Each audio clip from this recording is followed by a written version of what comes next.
በስመ አብ ወወልድ ወመንፈስ ቅዱስ አሐዱ አምላክ አሜን። ሰላም የክርስቶስ ቤተሰቦች፣ እመቤታችን የቅድስት ድንግል ማርያም የአስራት የኩራት ያደራ ልጆች እስከ ሞት ድረስ በወደደን ባፈቀረን በልዑል እግዚአብሔር ስም እንደምን ዋላችሁ፣ እንደምን ሰነበታችሁ? እኔ ደህና ነኝ፣ እግዚአብሔር ይመስገን። ክብር ይስፋ ለመድኃኔዓለም። እግዚአብሔር ቢፈቅድና ቢወድ ይህችን መጽሐፍ አብረን ከኔ ጋር እንጨርሳለን። ቤተ ክርስቲያን የማን ናት የሚሉ ጸሐፊ ለሜሳ ጉተታ ናቸው። በጣም ቆንጆ መጽሐፍ ነው። ይዘቷ በጣም ትንሽ መጽሐፍ ብትሆንም በውስጧ የያዘችው ሀሳብ ቀላል አይደለም። እንደ እግዚአብሔር መልካም ፍቃድ እናንተም ሰምታችሁ ሀሳብ አስተያየት ትሰጡበታላችሁ። ለዛሬ መቅድሙን ምንና ምናልባት ሀሳቡ ከተመቻችሁ እንደ እግዚአብሔር መልካም ፍቃድ አብረን እንቀጥላለን። ሰላም እግዚአብሔር ከእናንተ ጋር። የቤተ ክርስቲያን መሪዎች ከመንገዳችን ስለመውጣታችን በማሳሰብ ወደ ዋናው ተልኳችን እንድንመለስ ማነሳሳት ነው። ጌታን አሳልፎ ለሞትና ለመከራ የሰጡት ሊቃነ ካህናት ናቸው። ይህን ያደረጉት ትልቁ ምክንያት ደግሞ ከእርሱ ከቤቱና ከምዕመኑ ይልቅ የራሳቸውን ጥቅምና ፍላጎት ስላስቀደሙ፣ ለገንዘብና ለጥቅም ስለተገዙ፣ ለስጋቸው ፍላጎትና ኑሯቸውም ስለተገዙ፣ ስልጣንና ጥቅም ቤታቸው ስለሆነባቸው ነው። መሪ የሌለው ሕዝብ ተቋም የተበተነ በግን ይመስላል። የሚሄድበትን አቅጣጫ ያጣል፣ ግራ ይጋባል፣ ይበተናል። ተኩላዎችም ራት ይሆናሉ፣ ተስፋም ይቆርጣል። የሃይማኖትና የምግባር ጸጥ ውስጥ ይገባል። ዛሬም የክርስቲያኖች ሕይወት ከዚህ የዘለለ አይደለም። መሪና ተመሪም አልተገናኙም። ምዕመናን የሚፈልግ የሚጠብቅና የሚያሰማራባት መሪ ጠፍቷል። ኃላፊነታችን ግን እንዲህ አልነበረም። ምሳ ከበሉ በኋላ ጌታችን ስምዖን ጴጥሮስን የዮና ልጅ ስምዖን ሆይ ከነዚህ ይልቅ ትወደኛለህን? አለው። አዎን ጌታ ሆይ እንድወድህ አንተ ታውቃለህ አለው። ግልገሎችን አሰማራ። ደግሞም ሁለተኛ የዮና ልጅ ስምዖን ሆይ ትወደኛለህን? አለው።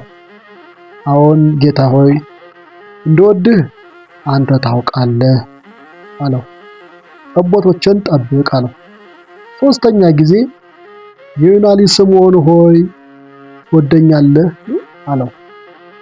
ሶስተኛ ትወደኛለህን ስላለው ጴጥሮስ አዘነና ጌታ ሆይ አንተ ሁሉን ታውቃለህ፣ እንድወድህ አንተ ታውቃለህ አለው። ኢየሱስም በጎችን አሰማራ አለው። ለቤተ ክርስቲያን አገልጋዮችና መሪዎች የተሰጠ ኃላፊነት አደራ ይህ ነበር። ዮሐንስ ወንጌል ምዕራፍ 21 ቁጥር 15 እስከ 17። አብያተ ክርስቲያናት እየተቃጠሉ የራሳቸውን ቤት የሚገነቡ የቤተ ክርስቲያን አገልጋዮችና መሪዎች እየበዙ ነው። የቤተ ክርስቲያን አስተዳዳሪም የግለሰቦችና የዘመዳሞች መጠቀሚያ እየሆነ መጥቷል። መንፈሳዊ መሪዎች ሆኑ ሌሎች ለእውነትና ለፍትህ፣ ለሰላምና ለአንድነት የቆሙ ሊሆኑ ይገባል። የተጨነቁትን የሚያረጋጉና ተስፋ ላጡ ተስፋ የሚሆኑ፣ በሕዝቡ መካከልም መተማመንን የሚያሰፍኑ፣ ፍቅርና አንድነት፣ ሰላምና መቻቻል፣ መደጋገፍና መረዳዳት የሚያጎለብቱ መሆን አለባቸው። በአጠቃላይ መንፈሳዊ መሪዎች ራሳቸውን ለእግዚአብሔር በማስገዛት የሚመሩ ሊሆኑ ይገባል። ልብ በሉ። ቤተ ክርስቲያን በጌታችን በመድኃኒታችን በኢየሱስ ክርስቶስ የተመሰረተች የሁሉም ቤት፣ የፍቅር የሰላምና የአንድነት ቤት ናት። በተጨማሪም የዘላለም ሕይወትን የምናገኝባት ቤት ናት። ቤተ ክርስቲያን የጸሎትና የሕይወት የድነትና የቅድስና ቤት መሰረት ናት። ለዚህ ነው መጽሐፍ ቅዱስ ጌታችን በቤተ መቅደሱ ውስጥ ከመንፈሳዊ ተግባር ውጪ የሥጋን ተግባር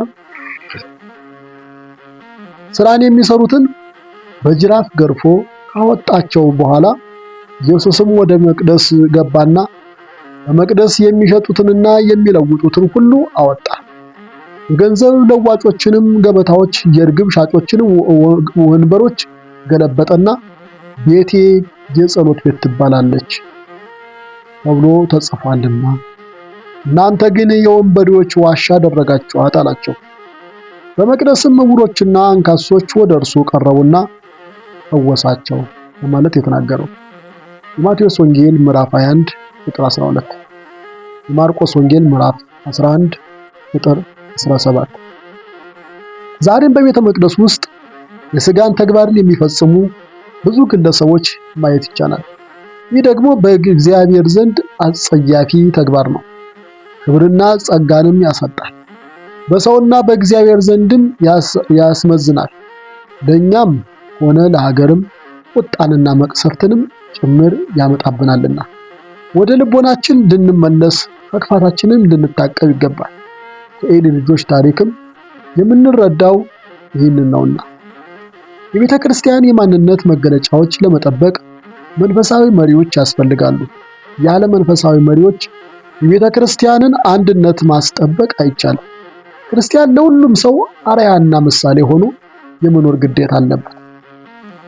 በተለይም ደግሞ መንፈሳዊያን መሪዎች ለራሳቸው ያልቆሙና ራሳቸውን ያሸነፉ ለእግዚአብሔር የተገዙ ሊሆኑ ይገባል። መንፈሳዊና ዓለማዊ ሰው ሆነው መንፈሳዊ መሪ መሆን አይቻልም። አንዱን የመምረጥ ግዴታ አለበት። ይህንን መጽሐፍ ስገልጽ ይህ ዝርዝርና አስተምር በቃልና በኑሮ በፍቅር በእምነትም በንጽህናም ለሚያምኑቱ ምሳሌ ሁን እንጂ ማንም ታናሽነትን አይናቀው በማለት ገልጾታል። አንደኛ ጢሞቴዎስ ምዕራፍ 4 ቁጥር 11። እዚህ ላይ ለመግለጽ የተፈለገው ስለ ታላቅነትና ታናሽነት ሳይሆን መንፈሳውያን አገልጋዮች በሁሉም በኩል ለሚመሩት ሁሉ ምሳሌ መሆን እንዳለባቸው ለመግለጽ ተፈልጎ ነው። ስለዚህም ታናሽነት የተባለው በእግዚአብሔር ቤት ውስጥ ሰውን የሚያሳንስ፣ ክብርን፣ ተሰሚነትን፣ ተደማጭነትን የሚያሳጣ፣ ለክርስቲያኖቹም እንቅፋት ሊሆኑ ከሚችሉ ተግባራት ማራቅ ማለት ነው። መሪዎች ለሚመሩት ሕዝብ ሁሉ በሁሉም በኩል ምሳሌ የመሆን ግዴታ አለባቸው። በጥበብና በሞገስ ያገለግሉ ይገባል። ንጽሕናቸውም በሰውና በእግዚአብሔር ፊትም የተመሰከረላቸው ሊሆን ግድ ነው። መንፈሳዊ መሪዎች ቃላቸውን የሚያከብሩና ታማኝ የሆኑ በሁሉም በኩል የተመሰከረላቸው ሊሆኑ ይገባል። ይህ ግን አሁን የለም። አንድ የቤተ ክርስቲያን መሪዎች ሰላማዊ ሰልፍ የሚወጣባቸው እየሆኑ ነው። ሌብነትና ስርቆት፣ ሙስናና የተበላሸ አሰራር መገለጫዎቻችን የሆኑ ነው። በአርአያነታቸውም የሚመሰከርላቸው መንፈሳዊ መሪዎች ማየት አልተቻለም። ብርቅ እየሆነም መጥቷል። አሁን እውነተኛ መንፈሳዊ መሪዎችን ማግኘት የከበደበት ጊዜ ላይ ደርሰናል። በክርስትና ስም ነጋዴው እየበዛ ነው። መንፈሳዊያን መሪዎች ለእርቅና ለፍትህ ለሰላምና ለአንድነት መቆም አለባቸው፣ ግን አልቻሉም። መከፋፈል፣ ንግድና ለስጋ ማድላት መገለጫዎቻችን እየሆኑ መጥቷል። ለእግዚአብሔር በጎችና ለቤቱ የሚጨነቅ እውነተኛ መሪ ማግኘት ከብዶናል። በቤተ ክርስቲያን የኔ አይደለችም የሚል ትውልድም እየተፈጠረ ነው። ይህ ደግሞ ትውልዱን በራሱ ቋንቋ፣ እሴትና ባህል የሚያስተምር የሚያገለግልና የሚመራ መንፈሳዊ አገልጋዮችና መሪዎች ካለማዘጋጀት የመጣ ችግር ነው። ይህ ችግር አሁንም እየተፈታም አይደለም። ዛሬም ችግር ውስጥ እያለን የቤተ ክርስቲያን መሪዎች ግን መንቃት አልቻሉም። የቤተ ክርስቲያን መሪዎች ዛሬ ብዙ አብያተ ክርስቲያናት እየተቃጠሉ፣ ብዙ ነፍሳት ከሃይማኖት ጎዳና እየወጡ መማር አልቻሉም። የምዕመኑን ፍላጎት የሚጠብቅና ችግርን የሚፈታ መልካም አስተዳደርን የሚያሰፍንና ብልሹ አሰራሮችን የሚያስተካክል መንፈሳዊ መሪ የለንም። የመሪዎች ችግርና ጭንቀትም ነፍስ ሳይሆን ገንዘብና ጥቅም ብቻ እየሆነ ነው። ይህ ደግሞ ከመንፈሳዊ ዝለት የሚመነጭ ችግር ነው።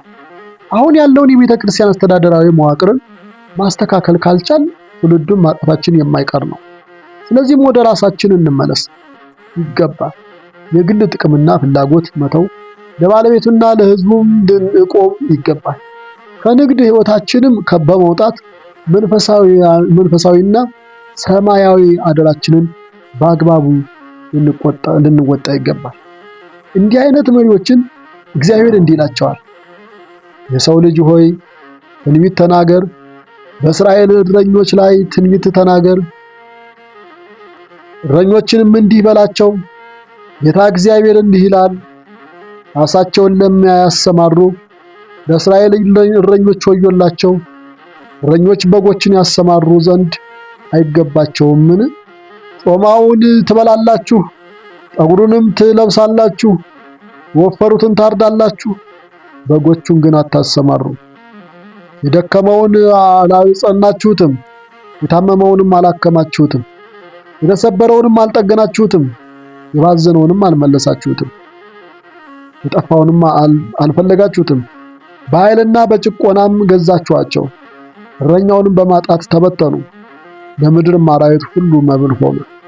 ተበትነውም በጎች በተራሮች ሁሉና በረዘሙ ኮረብቶች ሁሉ ላይ ተቅበዝብዘዋል። በጎችም በምድር ፊት ሁሉ ላይ ተበትነዋል። የሚሻም የሚፈልግም አልነበረም። ስለዚህ እረኞች ሆይ የእግዚአብሔርን ቃል ስሙ። ትንቢተ ሕዝቅኤል ምዕራፍ 34 ቁጥር 1 እስከ 7። ለሁላችንም መልካም የአገልግሎት ጊዜ እንዲሆን እመኛለሁ። መልካም የንባብ ጊዜ ይሁንላችሁ። ይቀጥላል። ምዕራፍ 1 የአባቶችን ርስት አልሰጥም።